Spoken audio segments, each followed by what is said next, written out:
नाजरीन, ईरानी सदर इब्राहिम रईसी की हेलीकॉप्टर हादसे में मौत इस वक्त पूरी दुनिया की तवज्जो का मरकज बनी हुई है। दुनिया पर इसके असरात बहरहाल सामने आएंगे। जिन हालात में ये हादसा हुआ और जैसे हेलीकॉप्टर तबाह हुआ, इस पर तरह तरह की कियास आराइयां की जा रही हैं। माहिरीन ने हादसे और हेलीकॉप्टर के मुतालिक सनसनी खेज इंकशाफात करके नया पंडोरा बॉक्स खोल दिया है। ईरानी सदर इब्राहिम रईसी के हेलीकॉप्टर को हादसा कैसे पेश आया, इसकी वजह क्या बनी, क्या ये सिर्फ एक हादसा था या इसके पीछे कोई साजिश है। ईरानी सदर की दौरा पाकिस्तान और भारत से चाबहार मुआहिदे पर अमरीकी वार्निंग के फौरन बाद हादसे में मौत हो गई। क्या कुछ कुव्वतें इन इकदामात से खुश नहीं हैं? इब्राहिम रईसी को रास्ते से हटाकर कौन फायदा उठाएगा? आलमी इलाकाई मंजरनामे पर इस हादसे के क्या असरात होंगे? इस वीडियो में इन सवालात का जवाब देने की कोशिश की जाएगी। नाजरीन, आपको याद होगा सिर्फ 6 रोज पहले भारत और ईरान के दरमियान चाबहार बंदरगाह की तामीर और इंतजामी अमूर के 10 साला मुआहिदे पर दस्तखत हुए और भारत ने ईरान की चाबहार बंदरगाह का इंतजाम संभाल कर काम शुरू कर दिया था। इससे कबल इब्राहिम रईसी ने पाकिस्तान का अहम दौरा भी किया था और पाक ईरान गैस पाइपलाइन समेत दीगर स्ट्रेटेजिक अमूर पर पेशरफ्त हुई थी। इन दोनों मामलात पर अमेरिका की चीखें पूरी दुनिया ने सुनी थी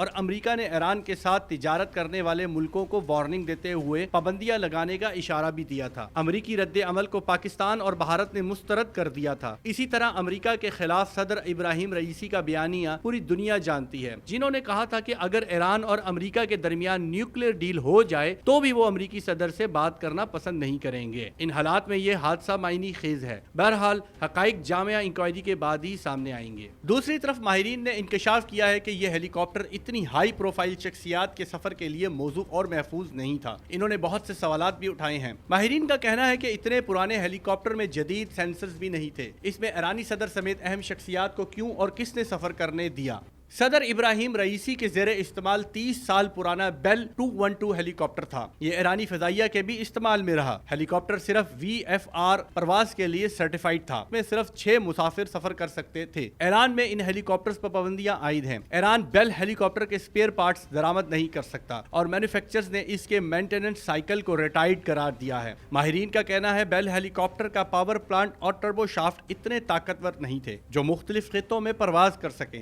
यह हेलीकॉप्टर पहाड़ों में ऊंचाई पर भारी बोझ समेत परवाज की अहलियत भी नहीं रखते। न ही इनमें धुंध या कम हद निगाह के दौरान सफर की सलाहियत है। इन इंकशाफात से हादसे पर बहुत से सवालात उठ गए हैं। तहकीकात में इन पहलुओं को सामने रखने की जरूरत है।